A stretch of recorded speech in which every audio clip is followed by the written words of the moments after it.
呢條片我哋會揀 SLCSS 2025年至2026年啦 ，S6 Mock Exam Paper 2嘅第10題，咁啊關於 more about equation 嘅題目。咁咧而家佢話俾你聽咧 ，f of x 3加 2x 咧 divisible by 4x 減6。咁問你以下咧邊一個咧係個 factor f(x)？ 咁我先寫翻啦 ，f of 3加 2x 咧就係等於翻 4x 減6乘翻個 quotient 啦。咁但係今日咧我哋要將咧嗰個3加 2x 咧轉成為 x。咁我哋諗咧點樣變啊？將個 x 入邊咧做少少手腳。好啦，咁我哋望一望咧就係、首先我想咧就係將個2咧剷除，所以咧就會 x 除翻2啦，咁就約咗佢啦。然後咧另外我哋再睇埋就係希望咧個3都約埋嘅。OK， 咁所以咧我哋就會再減翻咧3喺度。咁我哋將呢個2咧 extend 咗佢，咁啊即係咧減翻3 over 2。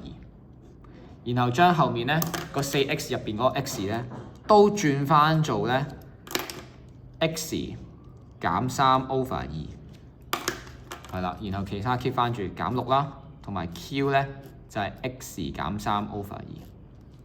咁啊主力咧就爆呢一嚿啦。咁得出嚟咧就係 2x 減6再減6啦。咁我再 simplify 翻咧就係 2x 減12。乘翻後面啦，咁但係咧我哋就冇呢個答案嘅 2x 減12，咁我要揀咩咧？就係 x 減6啦。點解咧？因為 2x 減12，我哋可以化成為2乘翻 x 減6，即係今日呢個 factor 除咗係2之外咧，仲有 x 減6。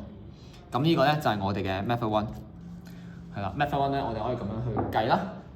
咁而 method two 咧就有一個正統少嘅方法，咁你諗得咧冇咁辛苦嘅。好，咁如果 method two 嘅話咧，我哋可以做嘅方法係，因為而家咧就係、想由3加 2x 或者我轉少少咧，就係 2x 加3轉成 f(x)。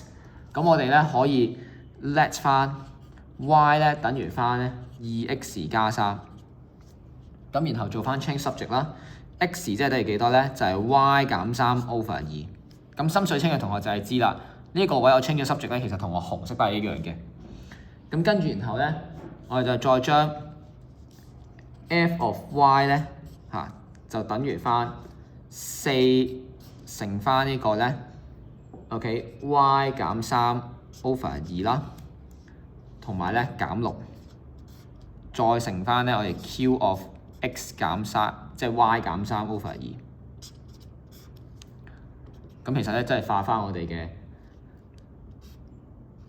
2y 啦減12乘翻 q of y 減3 over 2 f of y， 然後再轉翻啦，因為 x 同 y 其實可以通翻嘅，我哋就可以轉翻做 f of x 等於翻 2x 減12 ，OK， q of x 減3 over 2，然後再抽翻個2出嚟，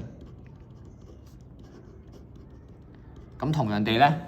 都會得出我哋嘅答案 x 減6嘅。